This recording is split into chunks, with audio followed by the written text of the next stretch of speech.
Okay, so good afternoon, everybody, and welcome to our final CSR supporters group of 2023. It's so wonderful to welcome those of you that have joined us today. And for those of you that are watching and catching up on the session, we actually really started probably our first CSR session with Richard Collins. So we're really grateful that he's back to join us again today. So much has changed in the past 2 years. It's crazy. And I just want to say a huge thank you to the wonderful Sarah James, who really goes out of her way and volunteers to organise all of these sessions for us. Sarah has actually been through the CSR accreditation herself, so she knows exactly what it's like, and all the features and benefits that go alongside it as well. So Richard, it's really wonderful to welcome you today. I'll hand over to you now, Sarah, and thank you so much again for coming to join us. We really appreciate it.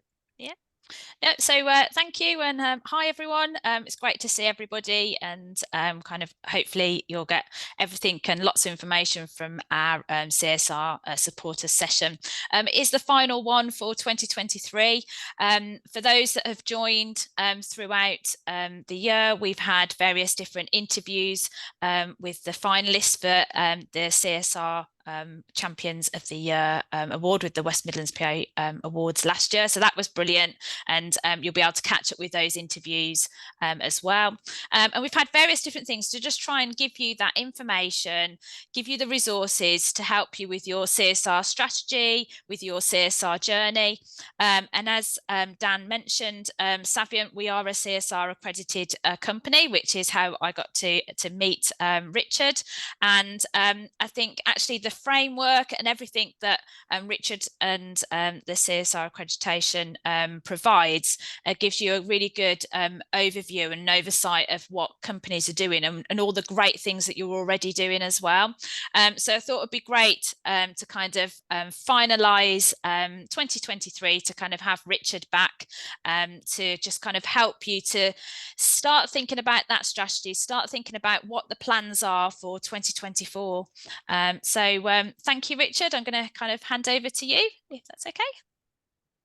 Thank you very much, Sarah. Yeah, no, it is okay. Absolutely. And yes, gosh, what a lot has changed since the first time I did this. It's been, we've, just to put it into context, in the last couple of months, we've been invited to be the sustainability consultants for, first of all, it was the UK Construction Week. I then spoke at the PA show. We were then at the British Arabic Economic Summit. And then last week we were at the British Business Show. And the reason why is because there's a really increased appetite towards what we're going to say sustainability, because part of the problem that we encountered or have encountered is that depending where you work, how large your company is, what sector you're in, where you are in the world, etc., there are different words. And it gets very, very confusing. So what I've got today is a slide deck. So hopefully I can share my slides. And I've kind of done a slightly shortened one. Can it be nice just to perhaps have a little conversation about it afterwards? But what I'd like to do is really just set the scene around where we are now and where we've come from, and then kind of finish up with how we can support an ongoing journey. Because the thing about sustainability, CSR, social value, ESG, whatever we want to call it, is it is a journey, not a race. And therefore, what I really kind of bend over backwards to reassure people is don't panic. You don't have to jump on this and immediately do it. This is all about planning. And it's all about kind of recognizing that you're doing lots already, and then how you can really make the most of what you're doing. So I'll quickly share my... Right, so I'll need permission to share my screen from somebody. Oh, sorry, Richard. I'll make you co-host there, so you've got that. And just to say as well, Sarah and Richard were at the Houses of Parliament. Was it last week? It was, yeah. So we were like, well, we passed, but yeah, I know that Richard was actually presenting some of the CSR awards and part of the Green Organisation Awards, and Savient were really lucky to receive an environmental Green Apple Award for our office move that we did in April this year. So that, yeah, very, very lucky and very fortunate. It was our second time being invited to those awards, and I know Richard was there doing a presentation talk to the businesses as well. Congratulations! That must be quite an experience. It is. It's just getting through security. Oh yeah. I was quite lucky because I had to run over from the thing we were doing with the Economic Summit, and I had to do a presentation and a talk. And I think the reason, I've been involved with the green organisation for nearly 30 years now. It's quite frightening. And when we established CSR Accreditation, we made it a feeder scheme so that every accredited business automatically gets entered into the International CSR Excellence Awards for free. There's no cost to it. And then those accredited companies have the opportunity of then being recognised on a global stage. And some of those, and we have an independent CSR Excellence Awards, which was at St. Paul's earlier this year in the summer. And then the reason we were back again in November is because some of those winners published their work in the book of best practice, which is distributed all over the world, all libraries and embassies. And it's an example of best practice and showing others how to do the same thing.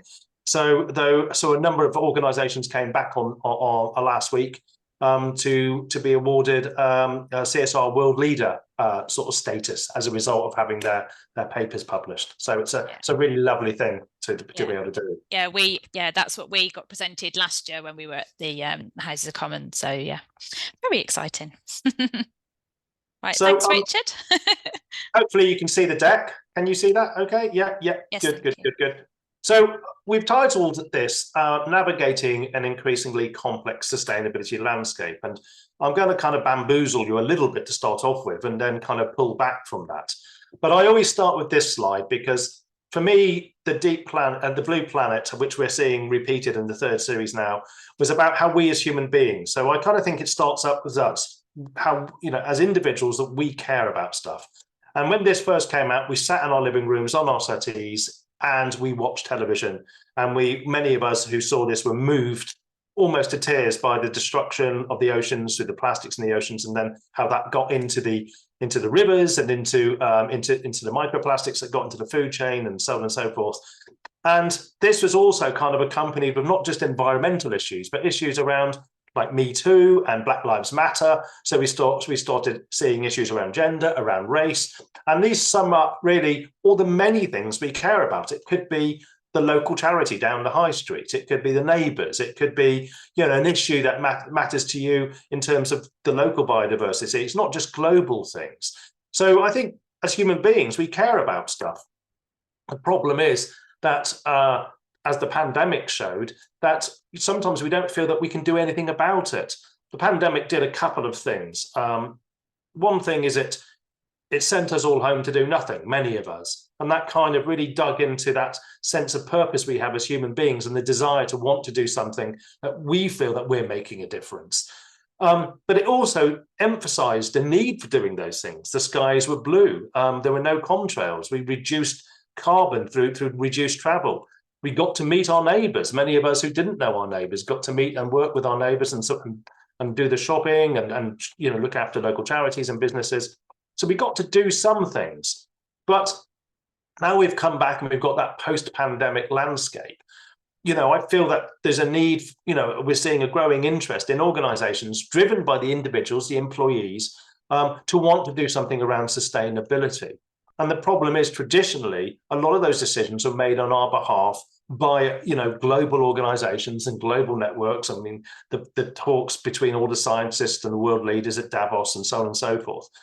And it feels like it excludes us. And the problem is that post-pandemic, the world has become incredibly complex. And so it is absolutely full of acronyms. And believe me, since this slide was done about 2 months ago, I could have added at least another 3 acronyms here because they just come thick and fast. It's industry jargon, it's sector-specific language, and it really just clutters and confuses and overwhelms everybody. So businesses feel that they need to do something, but they don't know where to start. They don't know what language to use. And they don't know how urgent some of this is because some of it feels like we need to be doing this today. So a good example is the NHS now insist on a carbon reduction plan if you're going to be in their procurement trail. So if you're going to work with the NHS, you have to have a carbon reduction plan. But it is a plan. They're not asking you to do stuff. They're asking you to write a plan over the next 5 years as to how you're going to reduce your carbon footprint. So in principle, it's quite straightforward, but it sounds right. You can't be on our list if you don't have a carbon reduction plan. That means we're going to find some other suppliers. So it feels a little bit threatening and overwhelming. This is largely being driven by climate. So climate has been the dominant driver around this. We've had the COPs, and we've got the latest COP28 in Dubai at the end of this month and early next month, and that's been a lot on the news, especially this morning, and driven by the IPCC reports, which are the reports been going on for the last 20 odd years, looking and examining that the planet is warming up and the oceans are warming up and that humans are responsible for that. There is natural variation, of course, but there is us adding a bit. And that's having a negative impact on biodiversity. And we're seeing big organizations like the United Nations Global Climate Action Group reporting and trying to make, the world governments, big organizations change. And this is led by the most immediate pressing requirement that all businesses have to pay attention to, and that's net zero. And the thing about net zero is a lot of people don't quite understand what net zero is. So I'm going to try and explain really that it's about no longer adding to the total amount of greenhouse gases in the atmosphere. So by 2020, the idea is that beyond that, we won't add any more. And we'll always accept that there will be greenhouse gas emitting industries. They're never going to go away. We need concrete, we're going to need oil and gas, we're going to need plastics and so on and so forth.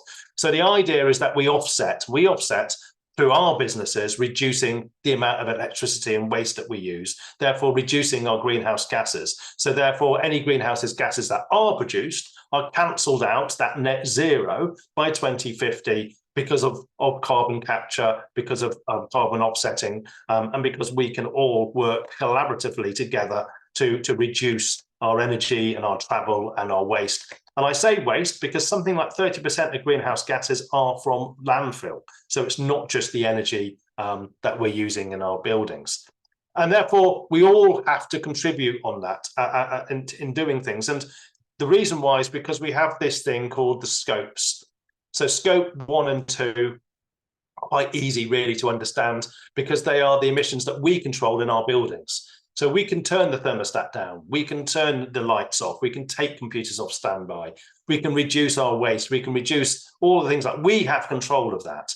But 87% of carbon is scope 3, which is the indirect and from purchased goods, so stuff we buy in, and then indirect from products and services that we buy in. So more and more, because of this need to report our carbon, it's very likely that people might knock on the door of our businesses and ask us what our carbon footprint is for delivering products and services and goods to that organization within our supply chain. And they'll need to do that because they'll need to report it legally. It's mandated that they will have to report that as part of their non-financial disclosure reporting, which I'll touch on in a minute.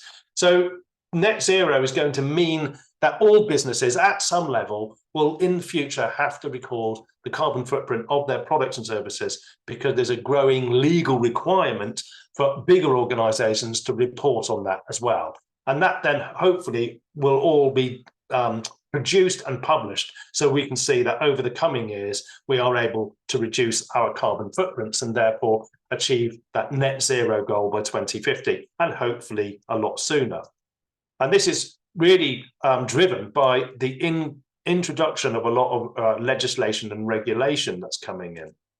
And we're already seeing that. It's already here. And it's not just going to be environmental. Next year, we'll see some legislation around hybrid working, the responsibility that employees have towards their staff working from home offices, around mental health and well-being, around domestic abuse, around who pays the energy bills when you do work from home, and about the requirement for people to come into the office and so on and so forth.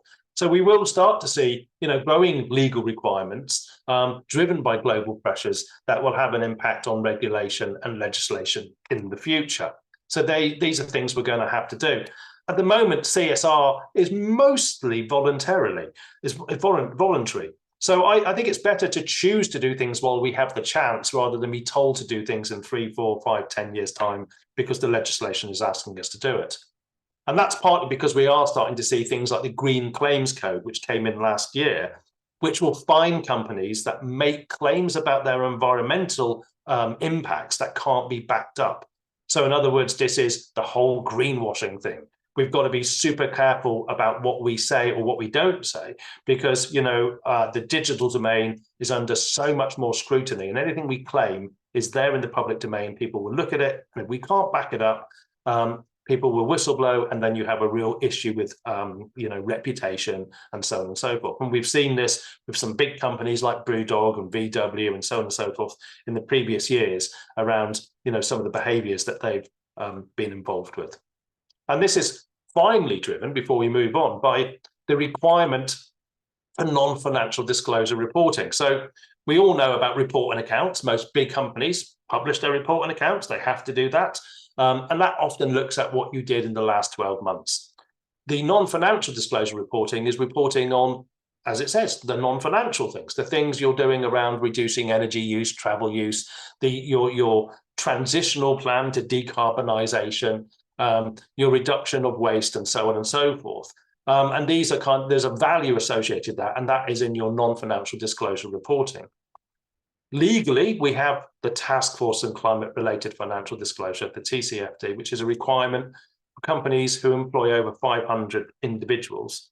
But next year, through the EU, we've got the introduction of the Corporate Sustainability Reporting Directive, which is the CSR-A, which is for companies over 250 staff. So this may not affect us in the UK, but it will come, and certain companies will be mandated to deliver on it. And they will be the ones, you either work for those companies now, or they'll be knocking on the door of those companies to ask for information that they can put in their reports. And predominantly, these reports are mainly for the global financial markets. This is still part of that ESG agenda. And just to touch on ESG, I have the privilege of being a senior advisor to the All Parties Parliamentary Group on ESG and understand the relationship between environment, social, and governance, as opposed to CSR, corporate social responsibility. So I see ESG as being a blade on the Swiss Army penknife for sustainability. It's not relevant to all companies, but we will hear about it increasingly. And ESG, which is part of that non-financial disclosure reporter kind of background, is how the world's financial markets will make decisions based on risks and opportunities with regards to organizations that they are looking at. So that could be merger and acquisition, it could be shareholders, it simply could be valuing companies for future selling in the future, or merging, as I've just said. So, and what we have is the global rating agencies like Moody's, for example, who were a financial regulator, who will be or are a ESG regulator now. But there is no global regulation for ESG, and the rating agencies are a little bit different in how they do it. So it's not quite there yet, but it's something that we will hear more and more about as the years go by. And, you know, the thing is, there is an integration between ESG and CSR. And I try and show this chart here that kind of looks at the fact that CSR is about building a strong organizational culture. It's about us, people, like I said at the beginning. We care as employees. CSR is about how we create engagement, retention. It improves tendering and reputation based on those environmental and social issues, and a good framework you can use to address these things. ESG is about identifying and quantifying risks and opportunities, and really is the board of directors to company executives, senior management, shareholders. So ESG is a top-down process. CSR is a bottom-up process. Both need that C-suite, senior management endorsement and recognition. But one, you know, the thing about CSR is that has to be delivered, you know, within the organization by the employees. And I believe that everybody within any business should have an element of sustainability built into their job descriptions, because you see different things from different places. The thing about the PA, EA, and VA community is you have that helicopter view. You have the ear of the senior management, and you have the view of the company, and you're very much best placed to have a look at what's going on in your organization. So If we are struggling to navigate this increasingly complex sustainability landscape, we have a perfect solution. We've developed a relevant and holistic framework that delivers an up-to-date standard for environmental and social responsibility. And it's very simple. It's what we had 2 years ago. It is the idea that the new standard talks about an emotional investment. Social responsibility allows you to enrich the quality of lives for all by investing in social value as an essential part of an organization's culture. This then provides purpose and impact and will ensure a sustainable and profitable business and will help to build a better world for future generations by improving the environment and ensuring a cohesive community to live and work in. And we've broken that down into the framework. Now, this is where it gets neat, because this is very simple. This cuts through the jargon, it cuts through all the industry sector stuff, all the acronyms.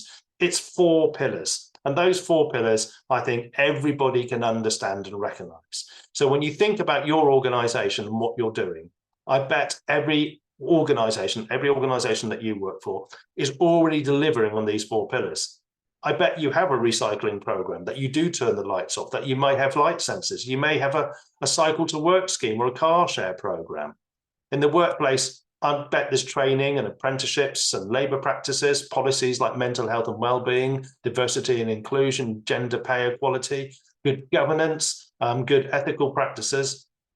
And in the community and philanthropy, supporting local communities, working with local community groups, recruiting locally, spending money locally, talking to the local colleges and universities, and charity, volunteering pro bono work. At some level, every organization is doing it. And most companies say, well, we don't think we're doing enough. Well, you don't have to do anything, but you are. And often you can't see it because it's spread across the organization. Smaller organizations have a better ability to see it, but bigger organizations, you might have to talk to HR or finance or facilities, or accounts. Different people within the organization will have a different view and a different sight. And we've tried to break those 4 pillars down into an environment. We have waste, supply chain, energy, natural resources, and travel. And all of those things, have an impact on reducing carbon footprint. The thing about the accreditation model, and this is a process, so you use those 4 pillars to baseline where you are, because if you can't baseline, they say you can't manage what you don't measure. So from an accreditation point of view, the first time an organization is accredited, we're not looking for them to have methods for measuring things at that stage. You may have message and KPIs in place. But a common example is a first accreditation. Companies will say, we've done a lot to reduce our carbon footprint. And then often we'll say, do you know what your carbon footprint is? And very often they don't, because they haven't had their carbon footprint measured. But then between now and their re-accreditation, which is in 3 years, organizations will then find a third-party company and have their carbon footprint measured. And then they know the impact they're making when they're reducing their carbon footprint. So all of these things have an impact, and all of these things to a degree can be measured. But the important thing is that environment, community, philanthropy, and workplace 4 pillars are the very simple, basic receptacles that we can all recognize. And then within our organizations, we can call it what we like. If we want to call it the so-and-so responsible business charter, or this is our social value program, or this is our sustainability, it doesn't matter, because at the end of the day, it's what we do that matters, and it's the impact that we make that matters. And there are many drivers. So we've taken those 4 pillars and we've married them or matched them to certain things like ESG, so we can create compliance. If ESG is important to your company and you become an accredited business, we can match the CSR 4 pillars to the ESG criteria. And equally, we can match them to the 17 sustainability development goals. And the great thing about that is that you don't have to do all 17. There might be 1, 2, maybe 3 that are relevant to your business, and you can sponsor those. You go onto the UN website and you can then report over the coming years into those areas that you're supporting, and then it's aggregated so you can see that you're part of a bigger impact. Excuse me, just 1 second. And the most important thing really is the commercial value, because I think it's really critical that organizations don't see this as a nice to have. This is an essential strategy that businesses must do. And I like to think that the future shape of business will be measured in both social and financial value, because social responsibility is a profit center. and there's that return on social investment, which we'll explore in a very few seconds. And that social return on investment, which is the impact we make, the good that we do, the reduction of energy, the improvement of satisfaction, building reputation, and all those lovely things, the output of our environmental and social responsibility initiatives. So it does start back to our organizations. It's building a culture with purpose. It's something that we can do within our organization. And if you build that culture that's purpose driven, it has a lot of enormous benefits. Number one being employee engagement. You might have remember in the previous presentation, there was a Gallup poll from 2020 on it called the State of the Workplace. And the Gallup poll looked at engagement in the workplace. And in 2020, the Gallup ran the poll again in 2022. And UK engagement in the workplace was 11%. It hadn't moved. It was 11% in 2020. It was 11% in 2022. So the pandemic hadn't really made a big impact on it, with 68% being not engaged and the remainder being actively disengaged. So, the three drivers within the same Gallup poll showed that number one was purpose and value. So providing purpose and value to employees within the organization drives that passion, drives that culture that delivers a purpose sort of driven place to live and work, or to work mainly. Number two was around autonomy. And that was around giving staff the opportunity to have a say in their organization's sustainability programs. So maybe saying, well, I'd like you to support a charity that I like, or maybe we should do something around single-use plastics, but being able to have an active involvement in your organization's strategy towards its sustainability. And that might be around net zero, it might be around something very micro and personal. And then the third thing was being invested in and training and all the usual things. There were 20 key points, but they were the top 3 points. So engagement was really critical.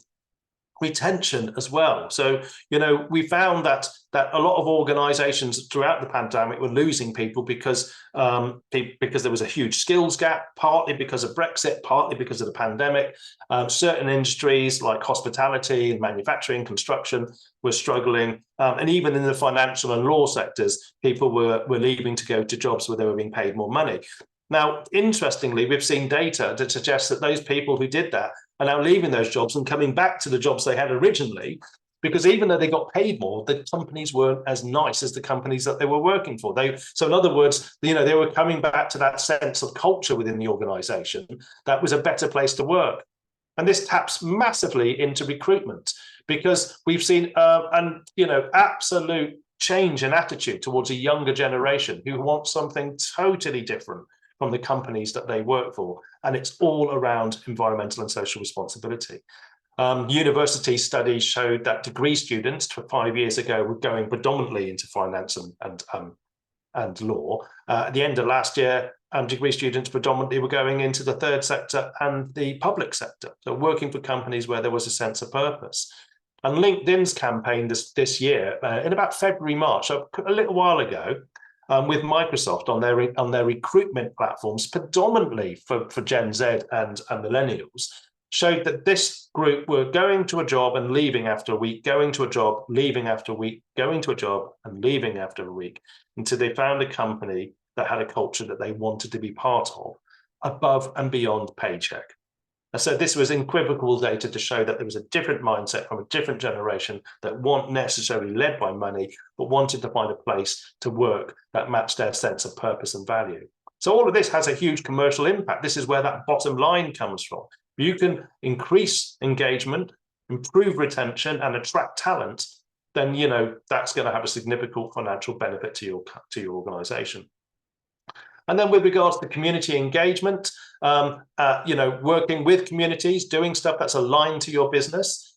So we've got lovely examples of companies we've worked for. A good one is with the Haynes Watts Group, who we helped work with them on a strategy around financial literacy in the young.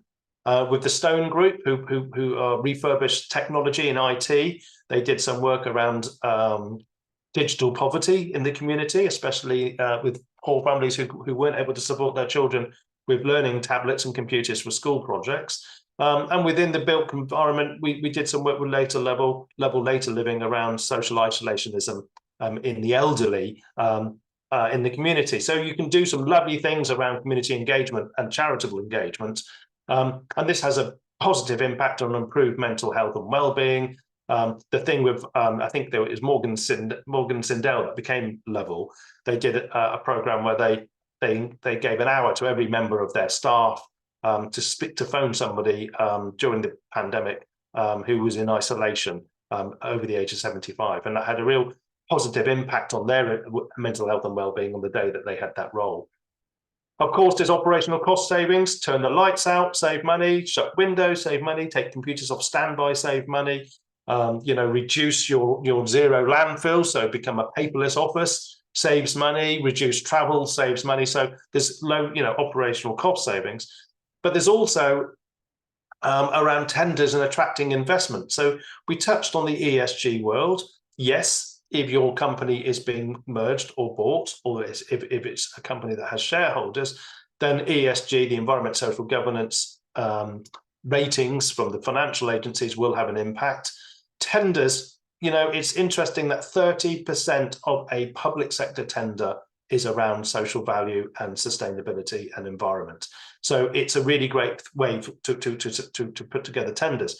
And those 4 pillars we've managed to do at a glance sheet. So we've worked with companies where we've aggregated what they've done against those 4 pillars and turned them into a kind of an at a glance sheet that people can then use when they're putting their tenders together, or talk to their supply chain, or talk to their customers.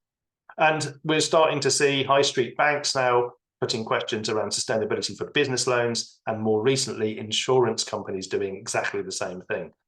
And with regards to the tenders, there's also a knock-on with supply chain. So we've just helped a company who was approached by HSBC, who now have a sustainability charter that their suppliers have to fill in to remain a customer, to remain within the supply chain.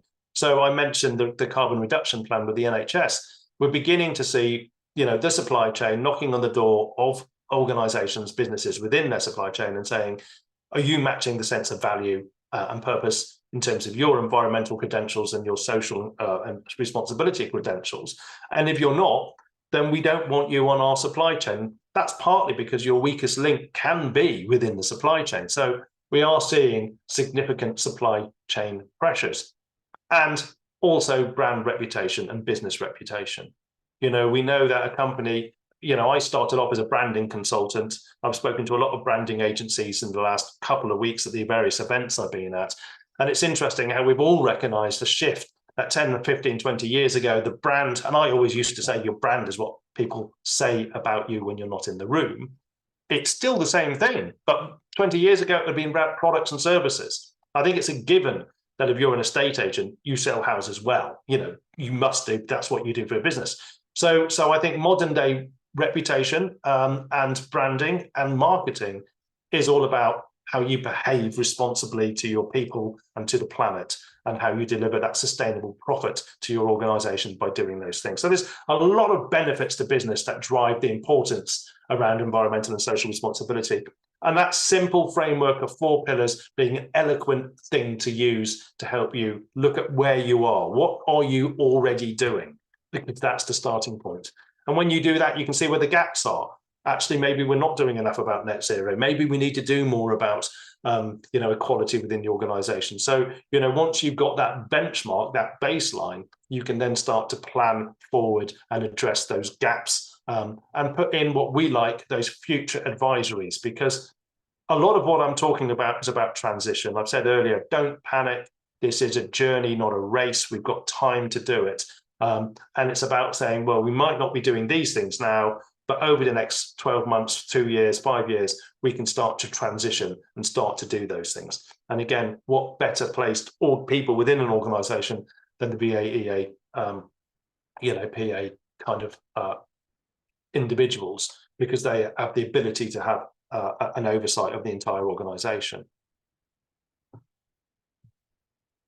Right. I think my deck's going backwards. Just 1 second while I work that out. There we go. So it is about planning social responsibility as a strategy. Again, it's you can use those 4 pillars and then say, right, we need to build this as a strategy. And to build it as a strategy, you know, we want to be able to then to report it, maybe at a board level, so it's not sort of invisible, because the difficulty about a lot of these things is we don't share and talk about them. And it's all about communicating the impacts. Because the great thing about environmental and social responsibility is it's all about positive storytelling in a world that has a lot of negative narrative. And that positive storytelling has to be backed up by that positive story doing. So you need to show the evidence where you can to back up everything you're doing. So it's about building a strategy and then building that strategy around those companies' core competencies, as I've mentioned earlier. So not entirely, of course, support, you know, comic relief or you know, have a strategy around single-use plastics, but there is anything that your business is doing that can be relatable to the community, to the to charities, to your staff, then, you know, have a look at where that overlap is and how you can achieve that. But most importantly for me, it's about identifying those key stakeholders. My opinion is you shouldn't always, I mean, you know, there is a role for your sustainability manager, your CSR manager, your social value manager, et cetera, but they shouldn't sit in a room on their own without any support. I think everyone with the organization should have an element of sustainability built into their job description so that they can comment on it from their position, whether they're in the warehouse or whether they're sitting in an office, whether they're, you know, in the board of directors, wherever they might be within the organization. But then identify those who are going to be the sustainability ambassadors. So you can build that steering group. It only has to be a few people who meet maybe once a quarter. But it keeps that, you know, it builds capacity within the business to deliver, and it means that you can set goals that are accessible, and you have the individuals that will drive it forward. Because without people, this isn't going to happen. It's all very well having a policy for net zero, but who's going to deliver it? Who's going to make sure that we address those things and measure the reductions that we make? So it's so important to identify the CSR stakeholders within the organization and drive them forward so that they can deliver. And from a senior management point of view, give them the time to do it. It's not a voluntary role. It should be built into their wage packets. So, you know, once you've done all of that, once you've identified a strategy, you know, you've looked at the clear benefits, you looked at the world is changing, that there's going to be a lot of drivers. You can use your environmental and social responsibility strategy to address ESG compliance, prepare for the race to net zero, build a culture that empowers employees to do environmental and social good, attract new talent, win new tenders, and improve reputation, and so much more. So I think you can see that the drivers don't come from one place. Some of those drivers are going to be legal and mandatory. We're going to see them coming in the coming years. Some of those are because it's just the right thing to do. We should be doing this because it's the right thing to do. Some of it's because we are going to get pressure from our employees, from supply chains, from the financial markets. And something we've come across a lot in conversations across all industry sectors is kid power. It's the mum and dad, what are you doing about my future? So this is about how we collectively build a legacy for the future generations to inhabit. And in other words, that classic adage that we need to leave the world in a better place than we find it. It's hard to see sometimes when you hear there's such terrible things in the news, and both in terms of wars and in terms of climate change and so on and so forth. But actually, from my position, I see, you know, we're an international company with partners all over the world, and we see the amazing collaborative good, that kind of corporate social responsibility, redefining the C. So the C can stand for company, for charity, for community, but for collectiveness and collaboration. And we have 8 billion people. With a bit of behavior change over the next 10 or 15, 20, 30 years, I think we can really make a positive difference to the future. And the appetite is there. You know, 20 years ago, this wasn't even a conversation. 10 years ago, it wasn't a conversation. Pre-pandemic, there were the trailblazers doing it and a few other organizations doing it, but it still really wasn't. It was a kind of that nice to have, as I've mentioned.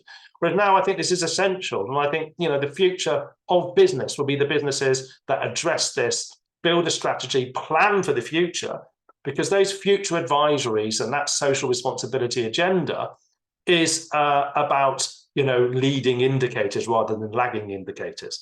If you put this into place now, you'll see the benefits in the future, whereas that reporting accounts is reporting what you did last year. You can't change the outcome.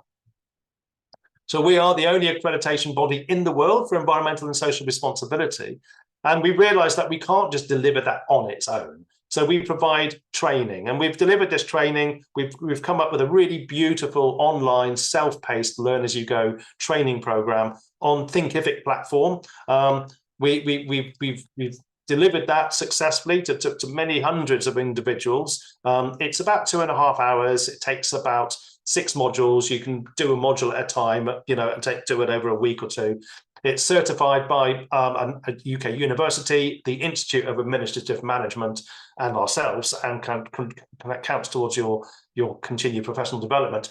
And the reason I make a big deal about that is it's a really great way to create those ambassadors within an organization. We had a company just the other day, 50 staff, and they asked every member of the staff to do the training, simply so that they understood why their company was driving towards this kind of transitional move in terms of their environment and social responsibility. We also do social impact reporting. So a company that's accredited, we can publish that as a social impact report with lots of lovely infographics and examples of what you're doing against those 4 pillars. And that becomes a really good marketing tool, brilliant for tendering, brilliant for showing your staff what you're doing as an organization. So it's about sharing everything. And we are obviously a sustainability consultancy as well. So a few statistics to finish off with, that 91% of the global population want to see business do more than just make a profit. 92% want to buy a product that supports a cause. 72% of consumers believe companies should have a legal responsibility to people and planet. And 64% of CEOs say environmental and social responsibility actions are core to their business strategies. So I'm hoping that that's given you a little bit of a view into my world, into those drivers that we've got. So the fact that we have this cluttered landscape and we're being bombarded with stuff, how we can break it down to 4 simple pillars, and actually it's about what we do and how we do it, because there's no one size fits all. That navigating a sustainability landscape was really about how we can help organizations navigate to a destination that's relevant for them, for your organization, whether that's ESG or SDGs, or whether it's the social, the non-financial disclosure reporting, whatever it might be, or whether it's just doing the right thing, just saying we care as a company, we want to have a reduced impact on the environment, and we want to build a purpose-driven culture. We want our people to be happy. And I believe if you do those things, then you deliver that sustainable profitability for the organization. And I'm talking about businesses who are looking, for the next 100 years, 200 years, 500 years, or whatever. This isn't the short churn, political churn. This is about, making sure that our businesses, survive and build that legacy that I mentioned earlier on. So I hope that's been a good insight. And also in terms of the accreditation, the line that I love is being, is the being good, becoming good, which is the Aristotle thing from 2,500 years ago. The fact that is innate in the human condition, that's what we want to do, but also that it's amazing what we're doing that we don't talk about. And that's the thing about those 4 pillars. When you look at those 4 pillars, it's amazing what we're already doing. So what I'm hoping that Daniel can share with you is it's a interactive workbook called Get Started, Sustainability Get Started. And what it does is it takes those 4 pillars and creates a matrix, and it asks you 4 things. One matrix is, what are we already doing? And we provide you with the lists so you can check against what you're doing and what you're not doing. So what are we already doing? Number 2, what aren't we doing that we should be doing? So where your future advisories come.